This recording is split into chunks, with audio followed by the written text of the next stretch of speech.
welcome back to Anna Rose Reads the podcast. I am your host, Anna, and things are getting weird here this week. We're walking into sci-fi territory, dare I say. I am talking to the one and only Michael Koryta, aka Scott Carson, as those in the horror community may know him. He is the author of Lost Man's Lane, and his most recent release, Departure 37, absolutely captured all of my X-Files-esque sensibilities. It's a novel that's very much partially historical thriller, partially sci-fi thriller. There's some horror elements, and it's just a really good book. I really enjoyed my time with it, and I really appreciate Michael answer all of my burning questions about this novel and the really deep discussions that this kind of story brings about. I think it's a really cool conversation, and I am just very, very fortunate to have had the opportunity to have this conversation. And so without further ado, I just hope that you sit back, relax, and enjoy the conversation. If you are a fan of Lost Man's Lane, there is a little bit of Lost Man's Lane conversation within this wider Departure 37 back and forth. So I hope that you enjoy that. Without further ado, here we go.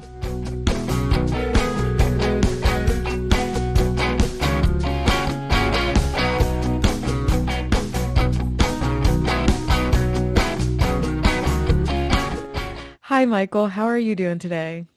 I am doing well and thrilled to be here with you. Thank you for making the time. Absolutely, and I'm thrilled that you're here as well. And I want to go ahead and confront this head on. I'm sure that this has been a staple in a lot of your interviews that you've done recently, but I am talking to you and I'm addressing you as Michael, but we're here to talk about your books underneath the name Scott Carson. So if people aren't familiar with you as Michael or Scott, do you want to go ahead and introduce yourself a little bit? Yeah, so I wrote 14 novels under my own name, Michael Koryta, and three of those were supernatural. So-called The River, The Ridge, and The Cypress House all had this kind of paranormal or supernatural horror vibe. And then the others were crime novels or thrillers, call it what you want. Um, and I had sort of drifted away, but then I wanted to come back because I love a good scary story, and I thought it made sense to try to create a distinct brand, for lack of a better term, who would kind of handle like the weird books, and that audience would know, okay, it's Scott Carson. It's going to be more like The Ridge or like The Cypress House. I also have to confess, everyone tells me this is a word of mouth business. And the name Koryta, Koryta, is not the most word of mouth friendly. No one can pronounce my name. Even fewer people can spell it. So you go through like 15 years of being introduced as Michael Koryta or Korytata or whatever. Scott Carson just sounded really nice and simple. So that was another benefit. Hey, look, whatever the benefits are, we will take them. But no, that makes a lot of sense. And I think that for me as a reader, one of the reasons that I really enjoy your Scott Carson stories, is that I had my reader roots are in thriller and crime novels, and I really enjoyed the logic and the linear storytelling of those things. And I think that your Scott Carson books contain some of that same groundwork, but with, like you said, the weird explanations or the tinges of the other. And I think that that works really, really well for me as a reader. It's something I really enjoy. And that's mostly what I want to talk to you about today with your latest release, Departure 37. Last year you had Lost Man's Lane come out, which I absolutely adored, and that's why I picked up Departure 37 this year. But do you want to go ahead and introduce Departure 37, what it's about, and just kind of lay the groundwork for that novel? Yeah, so I had the opening concept and no story. I was thinking about AI, this is about 3 or 4 years ago, as it began to get more attention, but they hadn't really released it yet. And I was just hearing about the idea of the deep fake and how good the audio quality was going to be.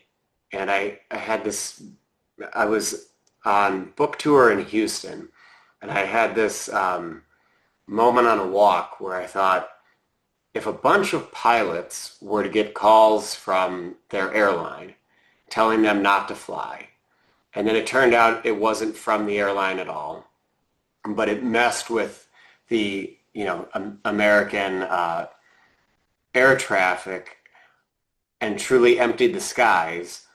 That just felt cool. Interesting idea. Could it be done?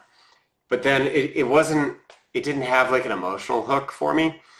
And I thought, well, what if the calls were coming from their mothers and it's middle of the night and their mothers are saying, you know, I'm not superstitious, you know this, but I've had a premonition and you have to promise me not to fly. And I thought that's a little more interesting because it's a little more emotional. And then I thought, what if some of those mothers had been dead for years? And so they're getting a call and it feels like they're really engaged in conversation with their mother, but their mother is dead. And I thought that had a little bit more room to run, but I still wasn't sure exactly where to go with it. And then I kind of got into an Oppenheimer rabbit hole like a lot of people did as the film came out. And I read this book by Annie Jacobsen, which is terrifying. Nonfiction. It's called Nuclear War, a Scenario. And I mean, it is the scariest thing I've ever read. And I thought a lot of the rhetoric between the Cold War era and the current moment, the way people talked about the arms race for nuclear weapons in the 50s and 60s, and the way like the Sam Altmans of the world were talking about AI and saying, we need to take the guardrails off because we have to win, like we must win, otherwise China will get there first. And it just felt so similar that I thought, okay, this would give me an interesting way to bring the story from the past into the present, and bring that Cold War research era in. I grew up in Bloomington, Indiana, and there's a facility here called Crane, it's the third largest naval installation in the world, and we're in this landlocked state. And Crane was like, if you grew up here as a kid, it was like living by the X-Files. Everyone had an urban legend of what they were working on out there, and no one really knew what they did. So it was my chance to kind of play with the Twilight Zone and X-Files, homage, I guess. Yeah, I mean you're very much speaking my language because I'm a very big X-Files nerd, so I can see where you would pull inspiration from those things. It's such everything that you cover in Departure 37, it ties together and it starts out and it seems very separate, right? But as the novel pieces together, much like you said, it's a conversation that we're having with the past and the present and potentially the future with this Mhm. book. And I think it's really, really interesting that we have covered nuclear warfare and now we're on the side of technology and AI. It's very, very frightening. And I think one of, the setup for the novel, like you said, with the phone calls from deceased, mothers telling pilots not to fly, it's really, really bone chilling. And that's just within the first like 15 pages, right? And so you're setting the tone for the book from here on out. And so I kind of want to talk about that atmosphere of unease that you establish within the beginning of the book and how it really just sets the tone. Because I mean, it's a pretty long book, and it permeates every chapter there on out because you know what it means in present day. So I just want to talk about setting that tone and the importance of that. It's a great question, and it was probably my greatest struggle with the book was um, how to dispense the information. And I ended up going back to look at, I think, one of the all-time great clinics in suspense fiction is The Shining, where by the end of the first chapter, you know that um, Jack struggles with alcoholism and with anger and with ego and vanity. You know that the family is going up there to be snowed in. You know that the hotel has this history of violence and ghosts. You know that the kid has a psychic gift. You know that room 217 is going to be a very important um, place, but you still have all these questions. You don't know when something is going to happen or to whom or at what cost. And it was sort of looking at the confidence. I think a lesser writer spaces that out and dispenses the information, much more gradually. And King is just like, here's the promise. Here's what's going on. And then the reader is going to ride along with that. So I had written, I don't know how many drafts where we didn't know, the reader didn't know who had actually made the calls. Are they ghosts? And instead I give you Layla Chen, like right out of the gate, and she tells you what these phone calls are all about. And once I put that promise out there early, that was when the book finally began to click.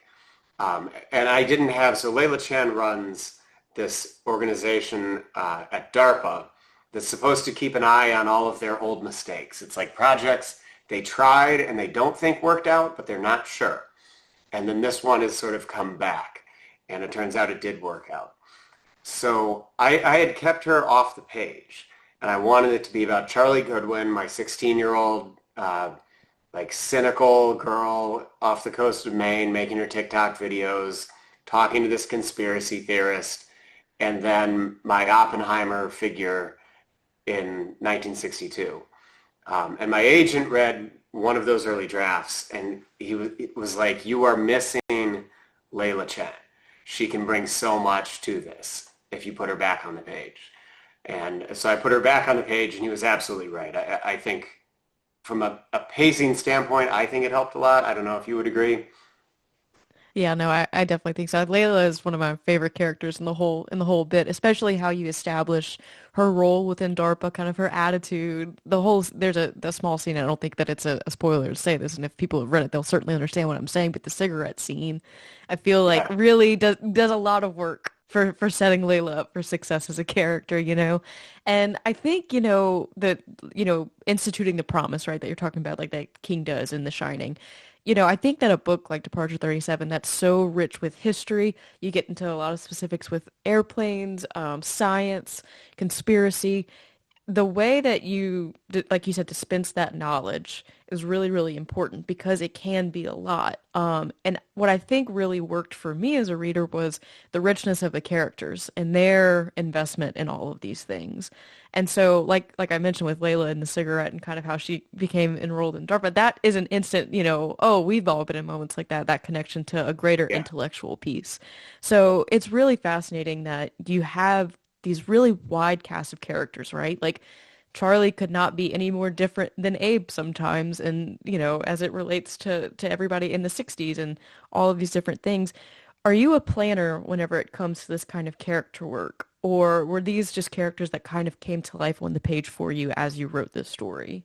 No, I'm not a planner at all. So I don't know the characters until I get in. Mhm. And that requires a lot of rewriting. Like, Yeah. I mean, I do um, an enormous amount of revising. And when I say revising, I mean throwing out. So I think the book's around, let's call it 350 pages, Mhm. something like that. Um, I probably write close to 1,000 to get there. I throw out a lot. And that's because I don't know the characters yet. And I'm kind of figuring out who they are and what their damage is and how that shapes the book. There are times when I would like to be a planner. I think I would probably sleep better if I had this clear outline and I could just turn off the, light in the office and go to bed thinking I know what tomorrow's scene will be. But it's not how my mind works. And when I teach writing, I always try to really hammer on the idea of you need to figure out what works for you. And there are great writers who outline everything in elaborate detail. John Irving, who I think is a great writer, he starts with the end. He writes, I think, literally the last sentence or paragraph of the book before he dives in. And I can't even imagine that. But you need to not, you need to figure out the way your mind works and then trust that. And I think one of the most dangerous things is to look at a writing teacher or an interview with someone you really admire and say, well, this is how she does it, so I have to do it her way. You need to just figure out what your way is. And the way I answer that question or encourage students to answer it is think about the best day you have at the desk. You know, when you thought maybe I'm just going to write 200 words, but you ended up writing 2,000. Was that day spent outlining or was it spent being surprised by the character? Whatever provided the most joy and the most energy, like that's where you want to live as much as possible. Yeah, I think that that's really good advice because there really is no one size fits all approach to creativity in general. You know, everybody's going to do what works best for them and their creative process to deliver a product that's faithful to them, in my opinion. Like that's the whole part of art, right? Is that we're seeing sides of other people that, you know, are kind of being vulnerable or exposed and things like that. I do want to ask, and I hope that it's not your answer may not be a spoiler, but what was something that surprised you the most with writing Departure 37? So I was positive that the I thought most of the action would take place on the airfield. Mm-hmm. So there's this decommissioned airfield that I based off a real place called Flight Deck Brewing, which used to be Naval Air Station, Brunswick, Maine. And Charlie's father has gone up there to try to create this, craft brewery, which he believes is a gesture toward her dead mother, the sort of fulfilling a dead woman's dream. And I was absolutely certain that it would play out on the ground. Mm-hmm. And I knew the plane was coming in. I knew our plane from the past was coming in. But I thought it was going to be more based on, that setting. And really the setting didn't matter at all. I mean, I've got the hill where the weather balloon kind of shows up. And I have a few scenes in like the tap room, but for the most part, it doesn't matter that it was an old airfield, other than the runway. The runway is important. But I had done all of this research, and one of my weaknesses as a writer is that I do too much research, and I find all of these things too fascinating, and I want to keep them in.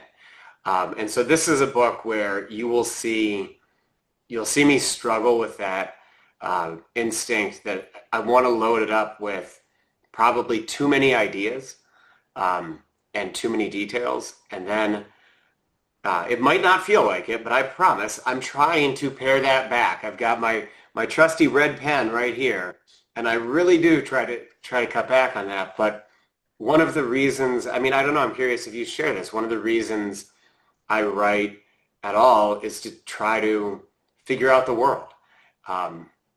So jamming it with different ideas and sort of conflicting thoughts to me feels very natural. Yeah, of course. And I think, it's funny that you kind of say like, oh, it didn't really play out as much as you thought that it would, the airfield. But I think that it really does because something that felt really viscerally frightening to me was, I live in the South, I live in Louisiana, and we get hurricanes, right? And so when a hurricane comes in, you lose power. You lose, and especially in today's day and age, it's not like it was kind of like when I was younger and I used to live with my parents and we were, more in an analog age than now. Everything is so reliant upon power. And so whenever we have our characters who first kind of get this blackout, like they don't have their cell phones aren't working, their streaming isn't working, they don't have they're cut off, right? That was so frightening to me. And that's a setting-based thing that went really, really far in establishing the unease. So I think I just had to say, I think it's kind of funny that you said, oh, it's not a big deal. To me, it felt like a very big deal in setting the off-kilterness of that moment for those characters. But That's absolutely. I that's a mean, great point.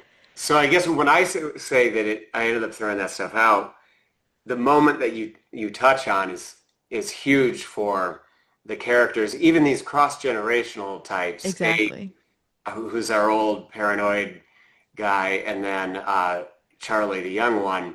They they have a shared fear then. And I love to take characters from different worlds and bring them together by the shared emotional terrain, and that is fear.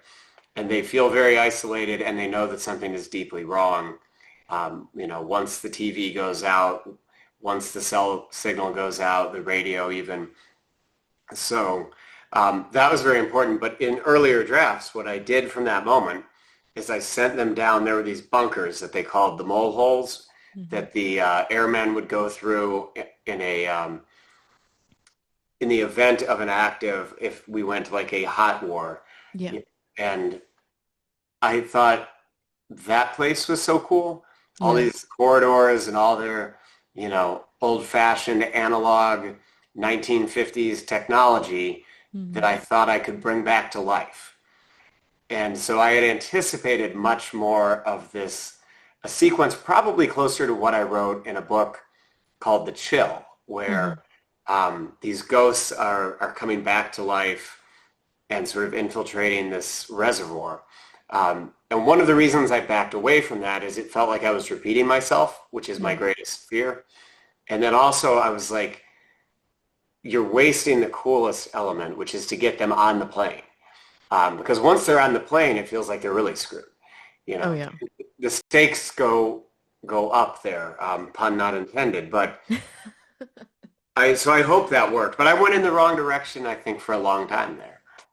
Yeah, no, I get what you mean, but and when I picked up Departure 37, I think like my first like other pop culture touchstone that came to mind was The Iron Giant, the animated film The Mhm. Iron Giant. I mean, it's been years since I've seen Also that set in film. Maine. Yeah, it's been years since I've seen that film, so I wish I could probably provide some more details on what specifically, from that film stuck out to me. But that was, much like you said, kind of having the ideas of these bunkers, this kind of setting. I thought, maybe the same thing too, but I was really pleasantly surprised with the direction that it went because I do think ultimately the stakes were so much higher. And I want to go back and touch a little bit on something that you said as well, that you write to figure out the world, right? And I think it's really, really interesting. You've done it twice now. I think that with Charlie and Abe, and also in Lost Man's Lane, your previous novel, with Marshall and some of the older folks in his life, whether it's his mom, his friend Carrie's dad, all of these different characters, the generational conversation that you have, I feel like you're really good at writing young people, and I think that's what really made me invested in Charlie, but then also kind of bridging the gap that there's not this huge generational divide between them. Do you want to speak a little bit on writing characters that are kind of like from these two different eras? Yeah, I love to do that. And I think one of the reasons, if I do it well, one of the reasons I do it well is because I don't have kids. And so I don't have maybe the same protective instincts of, oh, I can't write anything in which a child might be in jeopardy. I'm not afraid of doing that.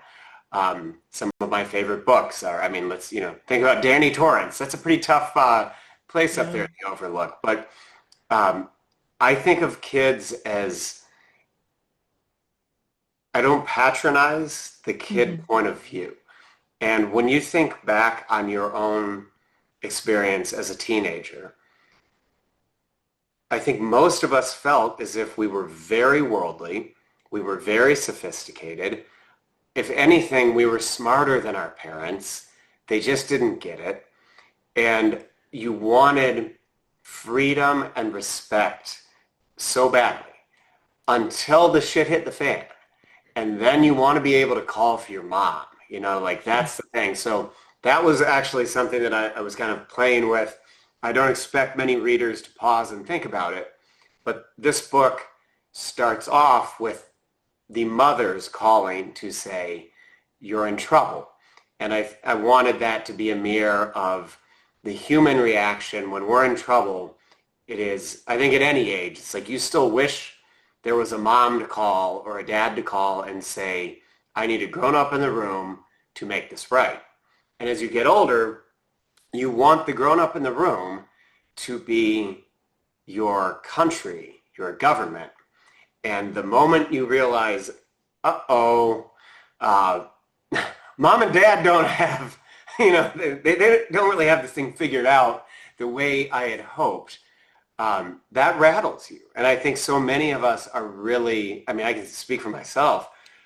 Uh, it is so easy to be unnerved by so much right now because it doesn't feel like there's a grown up in the room on big issues, whether we're talking about military things or the economy or housing or artificial intelligence. It's like, who is the person who feels like someone you can really trust to solve these issues?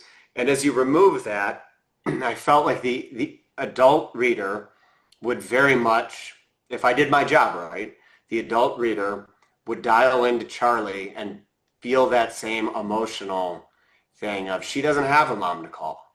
And then she doesn't have anyone to call. So it's up to just her and Lawrence. And then strangely, it's, you can call them ghosts or, time travelers, whatever. But it's these sort of forgotten voices of the past who are equally confused. And I liked merging that the characters of power and the powerless characters, and saying like, you better work together and understand each other, because if you don't, this thing can really blow up in the most literal sense in the book. Yeah, it's very much putting everybody on even playing ground. And I think that that's probably the thing that I really quite couldn't put my finger on about writing younger characters, in your books, is that it's you're not patronizing to them. You're very much speaking the adult language, which is what every kid wants, right? Or like at least for me, I know I was an only kid, so I was very much treated like an adult from a very young age, so that felt relatable. And I think it's a really interesting time to write about that feeling of not having an adult in the room, right? Because I think that the number one thing, the number one coming of age topic that I've learned in my life is that realization of, oh, sometimes you have to be the one to make the decision, even when you don't have all the facts, because nobody else also has all the facts either. And I think it's really interesting, Charlie's fixation with TikTok and conspiracy theories and like focusing on Abe, considering that that's what, they end up confronting, right? It's like, what do we do? All these things. So I just wanted to talk a little bit about I don't guess it's irony, but Charlie's use of TikTok, the AI at the beginning of the novel, the modern technology versus the 1962 technology, like that whole element of this book.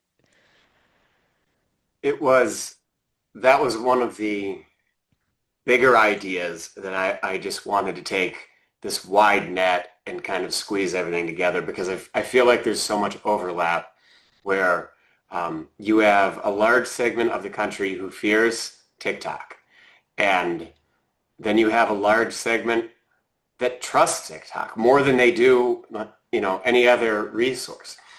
So pairing Charlie and Abe off each other in that way was very interesting. I really wanted to circle back around the idea of the risk in losing sight of what has already happened that we should remember. Hmm. So another generation remembers Ivy Mike, which was that first atmospheric hydrogen bomb test where we incinerated an island. I mean, just blew it off the map. And our generation, I mean, I don't know about you, but I didn't know about it until I dug into the research on this. And it's very easy for us to kind of be out of sight, out of mind on the idea that we're still making these atomic weapons, and we're making more of them, and we're making them smaller and deadlier. So to take that old thing that maybe we should have our eye on the ball there instead of being so concerned about TikTok. Like there's an exchange earlier in the book where Charlie says, she says to Abe, because he's like dissing her generation Mm. and saying they don't get it, they're not serious. And she's like, no, you guys are all worried about pronouns. And like we're worried about real things. And so I enjoyed sort of pairing that up. But I also think there's real peril in laughing at someone's concern. Mhm. And we are so tribal now, we're all in our silos where you rip the other side and everybody applauds you and you get that dopamine hit. as if you said something really brilliant, even though it's just like the same thing on loop, but we don't engage with the other side. And I think there's something really dangerous about laughing at people's fears. Hmm. And that's not to say that I think I'm not so Pollyanna. I feel like everybody, you should go make nice with everyone. Yeah. Disagreement is a fundamentally important thing.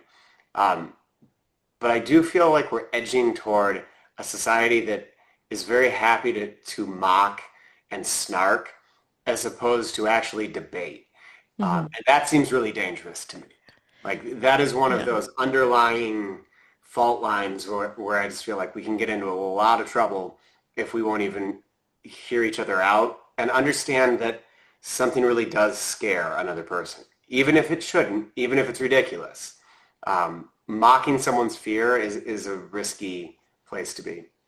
Yeah, absolutely. And it's funny that you bring that up because I think, reading horror for me is about, like you said, making sense of the world and understanding other people's fears sometimes, and even my own, because sometimes you'll read something and you're like, man, I don't know why that really freaked me out the way it did. And then you sit with it a while and it starts to make a little bit of sense.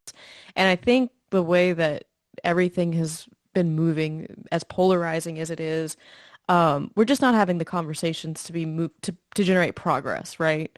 Like it's all very it feels very personal. It's hard for it to not feel personal, but Mhm. I do think that I share in that sentiment that I don't know what the answer in moving forward is if we're stuck on just this is wrong, this is right, this, the back and forth of it all. So I think that it is really interesting that that is a huge part of this book, with the older generation, the younger generation, and you're also having that conversation between the two time periods because we haven't even started to talk about the 1962 Right, timeline yet. exactly. And what they were wrong about and what they got right. I Yeah. mean, that's the thing. It's I guess if there is an overriding message of this book for all of its convoluted ideas, I want to look at the price of arrogance and the importance of curiosity.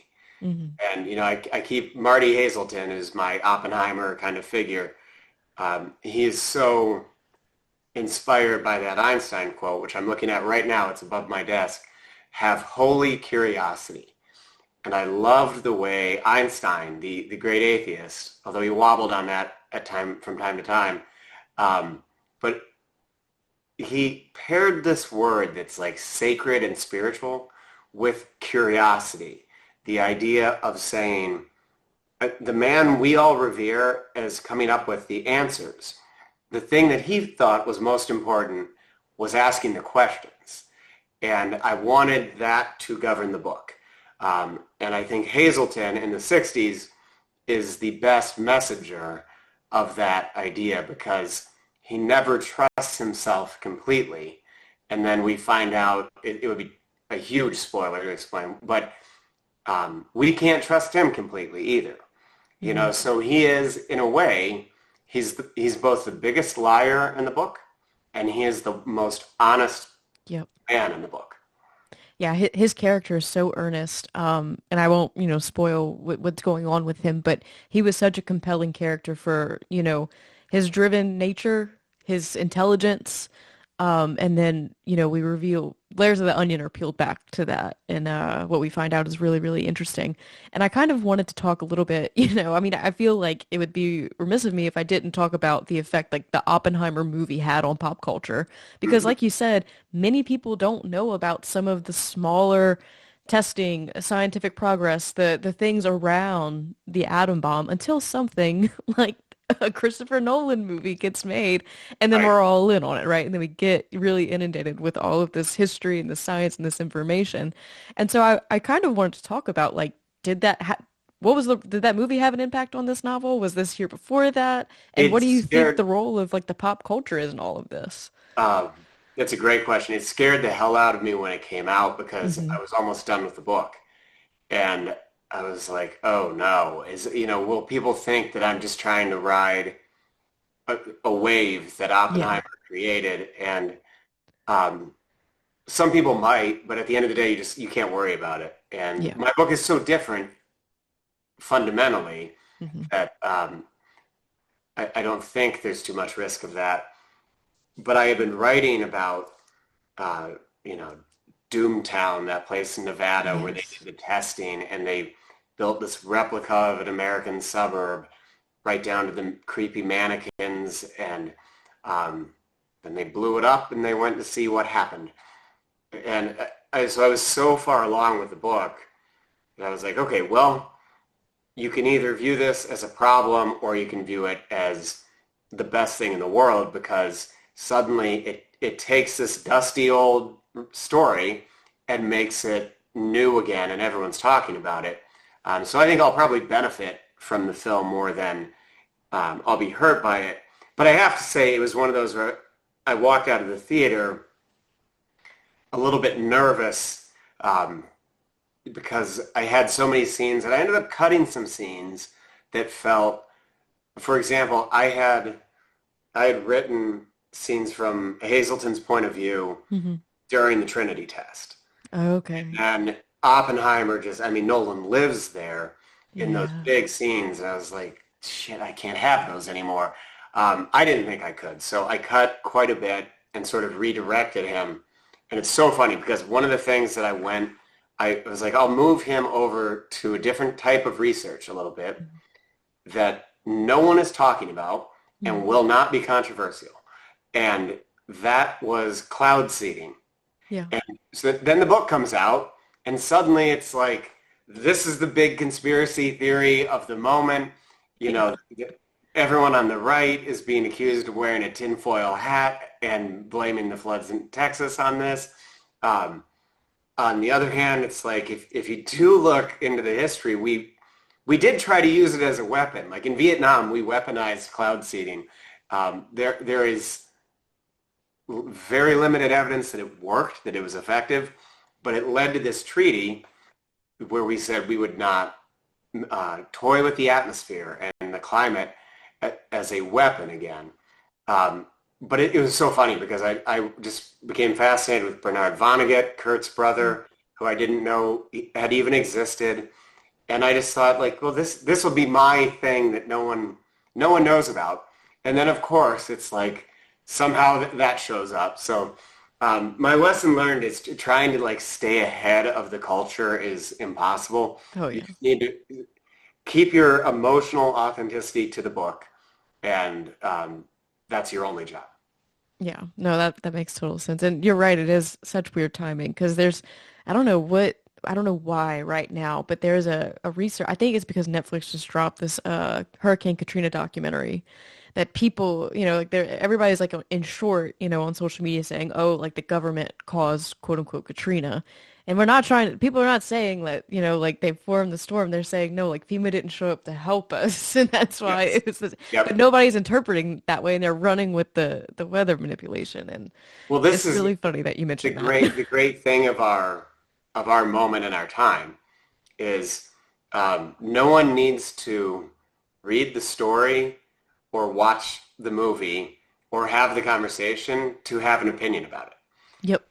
I mean, it's an amazing thing, the confidence with which people will share an opinion without even bothering to. It's like, well, I got the headline, that's enough. Yeah. I understand it. So I do think that the history of like what Bernard Vonnegut was doing and Irving Langmuir, who won a Hmm. Nobel Prize for physics in this research, uh, it was very interesting. It doesn't mean that the government is creating hurricanes, Yeah. but it's a very interesting thing that came out of the post-World War II moment when you have this group of scientists who had worked on the Manhattan Project and all. It's like, well, what do we do with them now? And companies like General Electric and Lockheed suddenly had all of this money.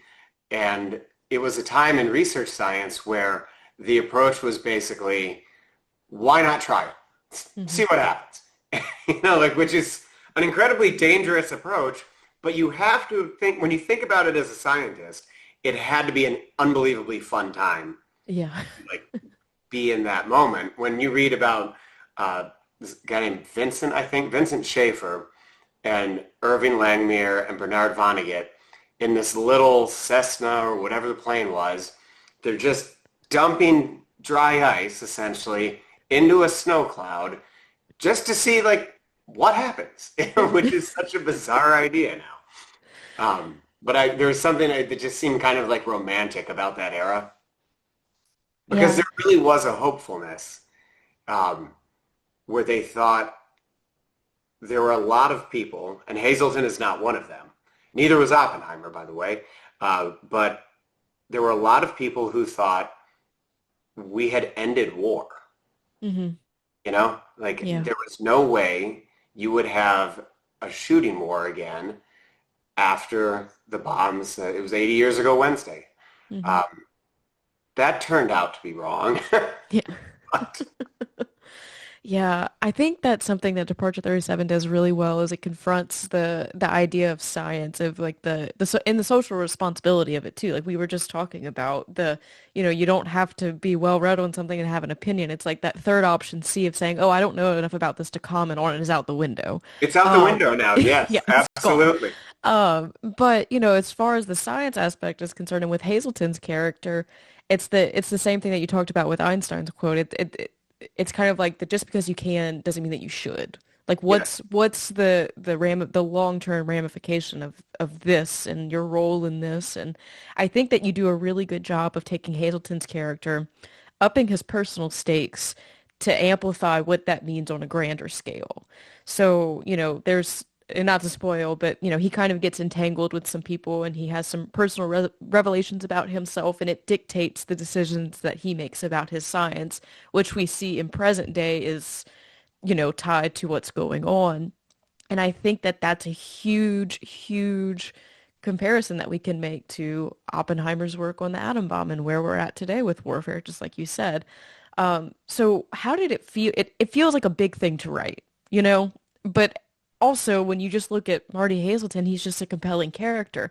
So how as a writer do you balance the greater implication of a guy like Marty and then his character, like the page to page work on him? Um, I just want to pause real quickly to say I wish everyone who picked up a book read like you because um, it is, and I mean this seriously, like this is a writer's dream is to talk to someone who read the book and picked up on everything that you worked really hard at and hoped someone would notice, and most people do not. So thank you for that. The character of Hazleton, he needs to contain all of the big ideas, essentially, Hmm. but he needed to be engaging too. So I always come back to, I'll print out my pages and then I'll read through and I write little positive and negative Yeah. symbols to indicate where the reader should be emotionally. Are they having Hmm. a positive response to the character? Are they having a negative response? Not necessarily to the character, but to the scene. Yeah. And I think if your writing's working, you get plus minus because it means there's turnover. It's charged, right? And part of that is putting an obstacle in front of him, and then part of it is giving him little wins along the way. And I thought if I could hold his emotional journey uh, and make that emotionally engaging to the reader, then they would be able to hopefully ride with this guy who is, I'm trying to write someone who is a legitimate genius. Yeah.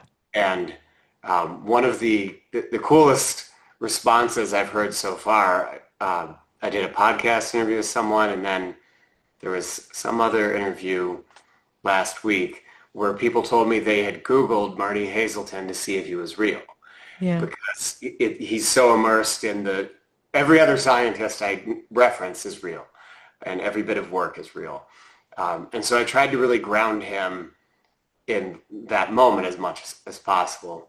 And I love the idea that anyone actually thought, well, I should check and see if this is a real guy I didn't know about. So Yeah. I mean, and obviously it probably involved a lot of research to place him in 1962 and have obviously with the science and everything else was how was that experience writing something so research heavy, And I know that you're obviously very fascinated and into the things that you are writing about, otherwise you wouldn't be writing them, but still, I imagine it's a lot to kind of juggle. This one was daunting because I got so hung up on trying to pass the sniff test of what is essentially time travel. I mean, Yeah. there are other ways to look at it, but that's essentially the idea. And the readers are smart. The readers are smarter than me. So I needed to deliver a plausible scenario. And that's one of the things in these books, even when I'm dealing with the supernatural, I'm a very skeptical reader. I don't love a lot of horror that just says, like, this is the way the world is, Yeah. go with it. Um, I want to be grounded in reality and then have the spooky, weird thing come creeping in. So I really felt like it was my job to come up with a scenario that felt like it might have worked and been real for that time. And there was a moment where I had all these books from, ranging from like the philosophy of quantum physics to the electrical, um, you know, which which metal conducts electricity and which insulates. Um, I was like so deep in the weeds.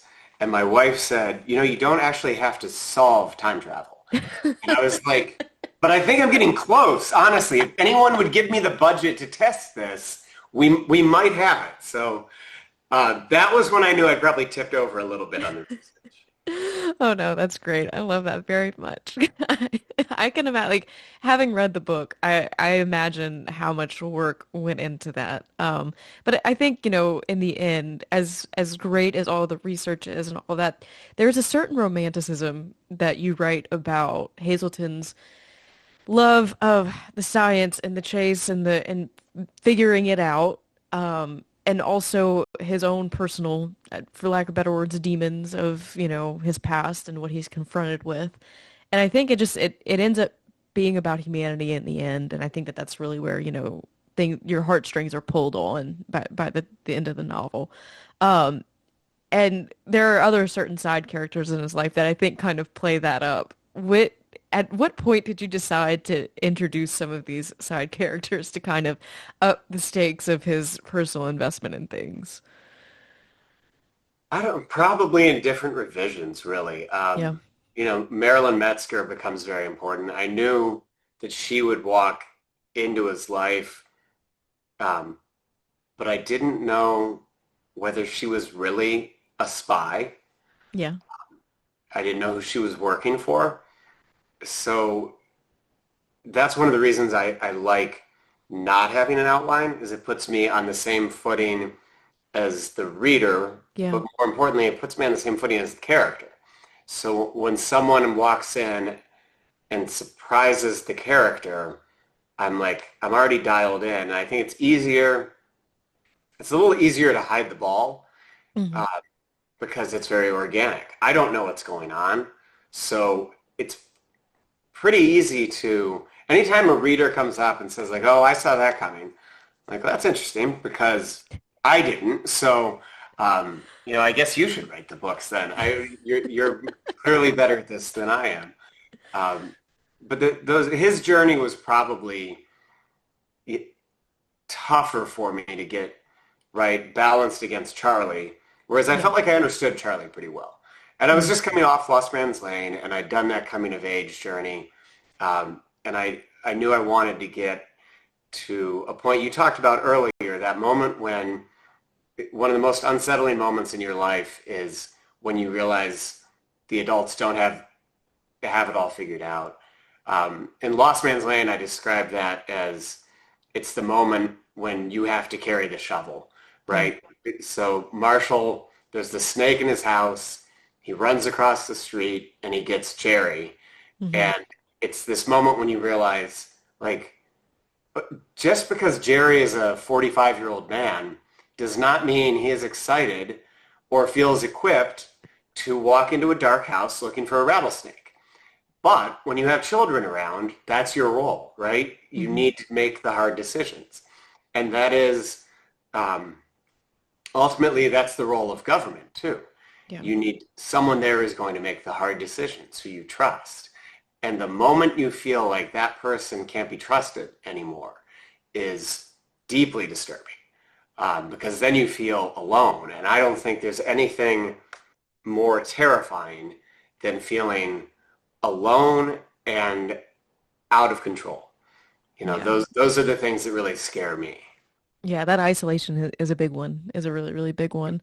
And it kind of brings me to this last question that I have thematically about the whole book to kind of just, bring it all home is I believe that you dedicated or partially dedicated this book to Rod Serling of Yeah. The Twilight Zone. Yes. And so it's very clear to see the influences that The Twilight Zone has on this book. And like you mentioned, The X-Files. But I just wanted to kind of give you the space to talk about shows like that, whether it's like Black Mirror, Twilight Zone, X-Files, these kind of a lot of people would write them off as conspiracy shows, but the later down in the future we get, sometimes they're more right than we care to admit about some things. So Yeah, I just kind exactly. of want to talk about the role of like those influences on this work and your work as a whole, you know?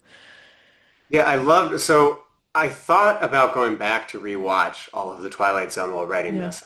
I decided not to, so it could just sort of, and same thing with the X-Files, so it could linger in my mind and inform the work, but I thought I would be too tempted to drop a bunch of like Easter egg kind of Yeah. moments. I dedicate the book to Rod Serling, Richard Matheson, and Mhm. Dean Koontz, who all did a very nice job, in my opinion, and really informed my childhood love of this type of story by taking the uncanny, the woo, the weird, whatever you want to call it, and bringing it into a very familiar world, one that felt like your own, and then kind of making you believe that it was possible. And my memories of the Twilight Zone and Matheson or Jack Finney when he's hitting at the top of his game, like um, the Body Snatchers, that sense of you could walk out of the door in the community and world you knew, and everything would be changing, and you would be kind of alone in your sense of the world, and people would be telling you you were crazy, right? Mhm. That was something that happens in the Twilight Zone. It's something. It's obviously the central journey of the X-Files is um, that idea of like, can you explain it all away with science? Is there a spiritual element? Is there a supernatural? That, conflict between Mulder and Scully was so great. And I think that encapsulates sort of the human journey. And definitely as a kid, that resonated for me. It was the idea of the big questions.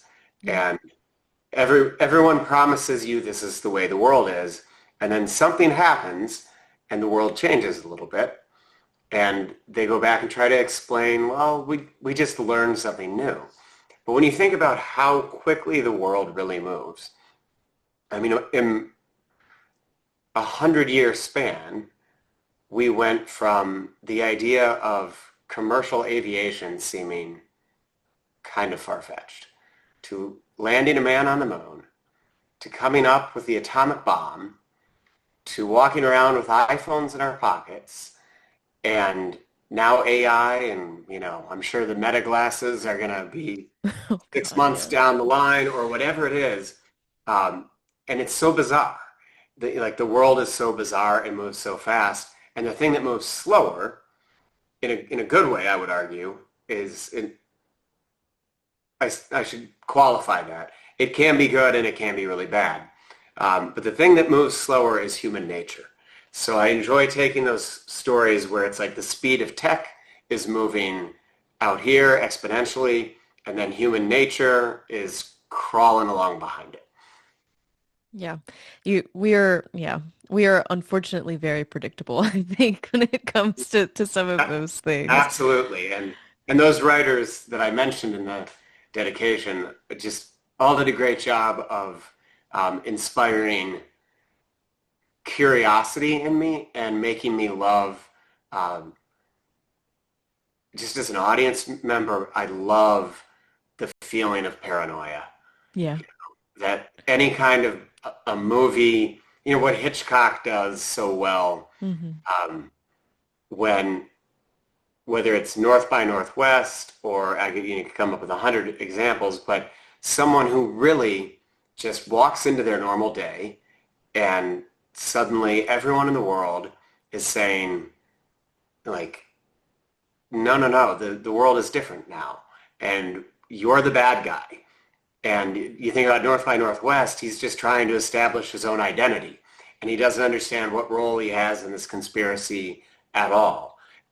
And I love the paranoia of that, the way our normal day could be shaken up so easily.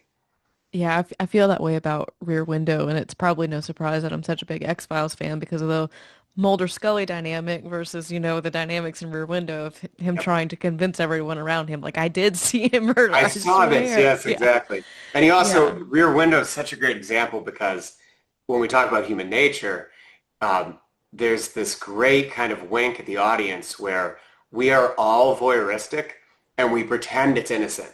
It's like, Hmm. no, no, I just happen to be looking out for the good of the neighborhood. But what he's really up to there is he's being a peeping Tom, and then Yep. he sees the murder. So I love that kind of we're all self-righteous about our own behavior, but then we also don't want to admit everything we do, right? Everything we think. So Absolutely. No, that's so, so true. Well, we are getting close to the top of the hour, and I don't want to keep you too long, but this has been an excellent discussion about Departure 37. I really, really enjoyed my time with this novel, and having talked to you more about it, I think I love it even more. And I want to ask you a little bit about what you have planned for the rest of 2025, if you're allowed to say what you're working on now, those kinds of things, moving forward. I never want to get an author in trouble because I know like sometimes y'all can't talk about what y'all are working on. So with that caveat. yeah, so I'm working on a couple scripts right now, and um, I would love to say I might get in trouble for this. So I will just guardedly say there will be an adaptation of Departure 37 that I'll be doing. I'm very excited about the partners we have on that. So I'm working on a script, and then the next book, which I have a draft done and I'm revising, will be under the Koryta name, and it's kind of a gangster story and a mother-son story. Very nice, very nice. That's very interesting. And so the rest of your 2025, are you still doing press for Departure 37? Do you have any more stops coming I up? have a few, and then I get to do a great book launch up in beautiful Bangor, Maine for The End of the World as We Know It, which is Yes. the anthology of stories set in the world of Stephen King's The Stand. So really excited about that. And to have the opportunity to be launching it in the hometown, where it all began is a lot of fun. Yeah, I was very privileged enough to have an arc of that book, and I did really enjoy your story. It was a very interesting idea to toy with. I don't want to talk about it too I, much because I don't want to spoil it. But I it's a want to very do a interesting novel of it premise. now. I would love to take that one and run, but I think you could almost make a series with it if I'm being honest, but that's yeah, just absolutely. me. I do want to ask you one question about that, and it's just more of a how does it feel to play in King's sandbox like that? I mean, daunting and a privilege. Yeah. Uh, I think everyone, my guess is probably everyone who contributed will have the same answer of, um, you're not going to match the level of that, but to imagine being in that world Hmm. uh, was so special because the book Yeah. was, I mean, to me, it's easily a top five favorite book. I've gone back to it numerous times. So to just imagine the world and have the chance to put something out there that kind of honors it was a blast. I think it says a lot about King's generosity that he let that happen because it is essentially, it's like fan fiction, Yeah. Uh, a lot of writers don't love that. And um, he said something to me in a note about it. He said it was like a joke about his age where he said, "Oh, not like now they're playing tribute albums to me." Yeah. Um, but I don't think that's the case. He's still putting out. It would be the case if he wasn't still writing work that the rest of us are trying to catch up to. Oh You know, yeah. he's still the rabbit we all are trying to run down, so he knows that too. Yeah, absolutely. I really do love the opportunity that it's afforded and like to have a voice like I think one of my favorite stories out of the whole lot was Catriona Awards and how unique Oh, I love her that. storytelling is and just to be able to give that voice the room to run in that universe. It's like a very it doesn't make the most logical sense of a pairing, but then you put it together and it's absolutely brilliant. And I think it's just really cool that you all, the authors who contributed, had the opportunity to do that. So it's really cool from the fan and the reader sideline to see it all happen this way. I agree. I think people will love that one. Yeah, absolutely. All right. Well, thank you so much for your time, Michael. Is there anything that we did not cover or talk about that you wanted to mention before we wrap things up? No, I just want to thank you. This was truly one of the best conversations I've ever had with anyone about a book, so I appreciate that. Oh, well, thank you. Thank you very much. And I appreciate your time. I appreciate the thoughtfulness behind your answers as well. And like, I know how much work went into this book. So to even see like this much effort in the interview still is just really, really incredible when it comes to the science, the history, everything else. So Departure 37 is on shelves now. I gotta plug Lost Man's Lane just because it's one of my favorite books I think ever. It's just so good. If somebody has not read that book yet, they need to. Yeah, and I'm excited to see what comes next from you, whether it's adaptations or the next book. Thank you so much. Thank you.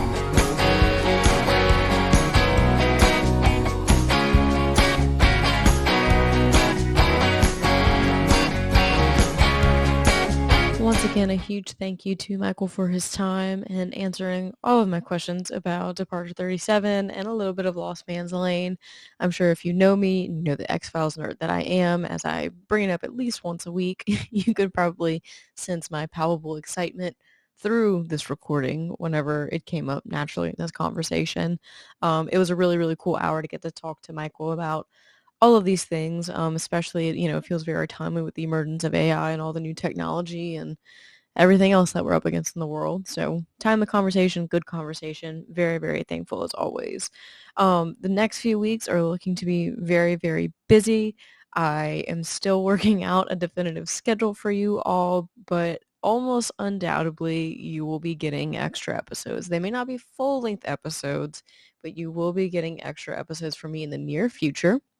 With that being said, like I said, the schedule's a little bit wonky, a little bit not too set in stone yet, but as soon as I have it, I will post a really nice graphic on my social media pages. So if you're not following me there, make sure that you are. It's Anna Rose Reads, different variations of those across Instagram, Twitter, Blue Sky, Threads. I'm everywhere all the time. Thank you all so much again for listening. If you've enjoyed this chat, if you enjoyed the podcast, please feel free to give me a rating. Give me 5 stars if you feel so inclined. Leave me a review, whatever your heart compels you to do. All of the support helps immensely, as I'm sure you all know, as I mention it every week.